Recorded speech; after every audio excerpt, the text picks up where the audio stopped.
दोस्तों, Titanic ship अपने समय का सबसे बड़ा जहाज था। इस शिप का पूरा नाम रॉयल मैन शिप यानी कि आरएमएस टाइटैनिक था। इस शिप को इस तरह से डिजाइन किया गया था कि इसमें 2224 लोग यात्रा कर सकते थे। इस शिप को बनाने का जिम्मा व्हाइट स्टार लाइन कंपनी को दिया गया था, जो कि एक ब्रिटिश शिपिंग कंपनी थी, और इसे लगभग 3000 वर्कर्स की टीम ने मिलकर तैयार किया था। और इसे बनाने में 9 मजदूरों की जान भी चली गई थी। 40 वर्कर गंभीर रूप से घायल हुए थे। उस वक्त इस शिप को बनाने में लगभग 48 करोड़ रुपए का खर्चा आया था, जो कि उस समय के हिसाब से काफी ज्यादा था। दोस्तों, ये जहाज 10 मंजिला जहाज था। ये शिप अपने आप में अटलांटिक में बसा एक छोटे से शहर की तरह लगता था। इसकी सबसे खास बात यह थी कि ये दुनिया का सबसे तेज चलने वाला जहाज था, और इसमें जो सीटी लगी थी उसे 15 किलोमीटर दूर तक सुना जा सकता था। और इस शिप को बनाने वाली कंपनी का तो ये भी दावा था कि ये कभी ना डूबने वाला जहाज है, लेकिन किसको पता था कि टाइटैनिक जैसा विशाल जहाज कभी पानी में डूब सकता है। ऐसे में ये सवाल तो सभी के मन में आया होगा कि आखिर उस रात ऐसा क्या हुआ कि दुनिया का सबसे मजबूत जहाज पानी में डूब गया। आइए जानते हैं। दोस्तों, टाइटैनिक के बनने में 3 साल का समय लगा था, और टाइटैनिक को बनाने में उस समय सबसे महंगे एडवांस टेक्नोलॉजी का इस्तेमाल किया गया था। 1 अप्रैल 1912 को टाइटैनिक शिप समुद्र में एक्सपेरिमेंट के लिए छोड़ दिया गया, जिसके बाद टाइटैनिक ने अपने एक्सपेरिमेंट में बेलफास्ट से आयरिश रिवर तक समुद्र में 150 किलोमीटर की स्पीड से सफर तय किया। और उस वक्त शिप में कंपनी के कई बड़े बड़े अधिकारी मौजूद थे। जिसके बाद उसी दिन शाम को 7 बजे टाइटैनिक बेलफास्ट वापस लौट आया और एक्सपेरिमेंट को सक्सेसफुल माना गया।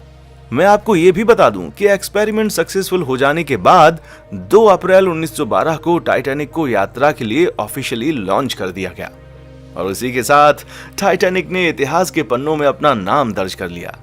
टाइटैनिक तो अपनी पहली यात्रा से पहले ही ज्यादा पॉपुलर हो चुका था, क्योंकि उस समय टाइटैनिक का मुकाबला कोई और जहाज कर ही नहीं सकता था।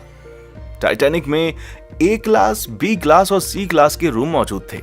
यात्रा करने के लिए फर्स्ट क्लास का टिकट 2,70,000 का था, सेकंड क्लास का टिकट 1 लाख का, और थर्ड क्लास का टिकट 20,000 का था। इसके अलावा टाइटैनिक में यात्रियों की हर सुविधाओं का सारा ख्याल रखा गया था। जी हाँ, इसके अंदर एक सुंदर swimming pool, yoga room, expensive cafe with veg and non veg खाना, एंटरटेनमेंट के लिए गेम्स भी मौजूद थे। इसमें नहाने के लिए तो एक एक्सपेंसिव टर्किश बाथरूम भी मौजूद था, जो कि काफी ज्यादा लग्जूरियस था।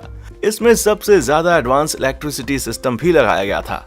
और इतना ही नहीं दोस्तों, फर्स्ट क्लास और सेकंड क्लास के लिए 2 अलग अलग लाइब्रेरी भी मौजूद थी।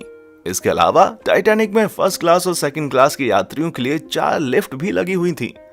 दोस्तों, टाइटैनिक अपनी पहली यात्रा के लिए पूरी तरीके से तैयार था।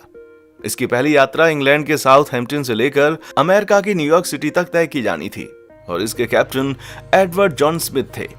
वो दिन था 10 अप्रैल 1912 का, और समय था रात के 12 बजे का, जब टाइटैनिक अपने 2200 यात्रियों को लेकर रवाना हुआ। इस जहाज में कई अमीर लोग मौजूद थे, और उस समय का सबसे अमीर व्यक्ति जैकब एस्टर भी इस शिप में मौजूद था। दोस्तों, इस शिप में कई लोग तो ऐसे थे जो सिर्फ अपने शौक के लिए इस ट्रिप को कर रहे थे, पर शायद उनको ये नहीं मालूम था कि जिस जहाज में वो सवार हुए हैं वो कभी अपनी मंजिल तक पहुंच ही नहीं पाएगा। अब टाइटैनिक साउथहैम्पटन से काफी आगे निकल चुका था। समुद्र में चारों तरफ तेज हवाएं चल रही थी, जिसके कारण मौसम में हल्की सी ठंडक भी थी। इसी समय टाइटैनिक के फर्स्ट ऑफिसर ने टाइटैनिक की स्पीड को बढ़ाने का आदेश दे दिया, ताकि टाइटैनिक टाइम से पहले अमेरिका पहुंचकर यात्रियों और मीडिया को हैरान कर दे। टाइटैनिक शाम की रोशनी में आगे बढ़ रहा था। इस जहाज को सफर में निकले हुए लगभग 3 दिन हो चुके थे, और टाइटैनिक में अभी तक एक दुर्घटना भी घट चुकी थी। जी हाँ, दरअसल टाइटैनिक के निचले हिस्से के भाग में पिछले 3 दिनों से आग लगी हुई थी, जो कि टाइटैनिक में मौजूद सभी यात्रियों के लिए खतरा बन सकती थी। मैं आपको बता दूं कि टाइटैनिक में ये आग तो जहाज के रवाना होते ही लग चुकी थी, और इस बात का पता सभी अधिकारियों को चल चुका था। मगर इसके बावजूद उन लोगों ने यात्रियों को इसकी भनक तक नहीं लगने दी, क्योंकि अगर किसी को मालूम पड़ जाता तो ये यात्रा रद्द करनी पड़ सकती थी। और वहीं टाइटैनिक के सारे टिकट्स पहले बिक चुके थे, तो ऐसे में कंपनी भारी नुकसान उठाती। इसी वजह के चलते टाइटैनिक के सभी बड़े अधिकारियों ने इस बड़े खतरे को नजरअंदाज कर दिया। अब बात करते हैं यात्रा के 5वें दिन की। टाइटैनिक अटलांटिक महासागर में तेजी से बढ़ रहा था, और दिन था रविवार का 14 अप्रैल की रात का। समुद्र में काफी शांति थी और आसमान में चांद भी मौजूद नहीं था। चांद न होने के कारण आसमान में घना अंधेरा छाया हुआ था और शिप के कैप्टन को सामने का कुछ भी दिखाई नहीं दे रहा था। वैसे मैं आपको यह भी बता दूं कि टाइटैनिक के आइसबर्ग से टकराने से पहले शिप के कैप्टन को कुल 6 चेतावनी पहले ही आ चुकी थी कि रास्ते में कई बड़े बर्फ के टुकड़े मौजूद हैं जिससे शिप कभी भी टकरा सकता है। मगर कैप्टन को यह मालूम नहीं था कि टाइटैनिक किसी आइसबर्ग से टकरा जाएगा। जी हाँ, उस रात ऐसा ही हुआ कि कैप्टन को घना अंधेरा होने की वजह से सामने का आइसबर्ग दिखाई ही नहीं दिया और कुछ ही देर के बाद रात को तकरीबन 11:40 पर जहाज के छठे ऑफिसर जेम्स मूड के टेलीफोन की घंटी बजी, जिस पर ऑफिसर को यह बताया गया कि रास्ते में एक बड़ा सा आइसबर्ग भी है जिससे उनको बच के रहना है। इसके बाद ऑफिसर ने तुरंत इस बात की जानकारी कैप्टन तक पहुंचाई, मगर वो लेट हो चुका था क्योंकि टाइटैनिक को आइसबर्ग से टकराने में मात्र 35 सेकंड ही बचे थे। आपको बता दें कि जानकारी मिलते ही टाइटैनिक की पूरी टीम एक्शन में आ गई थी और उसके बाद सीनियर ऑफिसर ने जहाज को बाईं तरफ मोड़ने और इंजन को बंद करने का आदेश दे दिया। साथ ही जहाज के ऑपरेटर को जहाज को पीछे लेने का भी ऑर्डर दिया था, मगर जहाज की रफ्तार इतनी तेज थी कि उसे पीछे की तरफ लेना और उसको मोड़ना नामुमकिन था और फिर कुछ ही सेकंड्स में टाइटैनिक आइसबर्ग से टकरा गया। आपको बता दें कि टक्कर के दौरान शिप का वो हिस्सा आइसबर्ग से टकराया था जिसमें पहले से ही आग लग चुकी थी और आग लगने की वजह से सारा मेटल कमजोर हो चुका था, जिसका नतीजा ये निकला कि टाइटैनिक के निचले हिस्से में छेद होना शुरू हो गया और शिप के नीचे के कमरों में धीरे धीरे करके पानी भरना शुरू हो गया था। उस समय टाइटैनिक में मौजूद सभी यात्री लगभग सो रहे थे, मगर इस दुर्घटना के बाद ऑफिसर्स ने सभी सोए हुए यात्रियों को जगाया और उन्हें लाइफ बोट पर जाने के लिए कहा।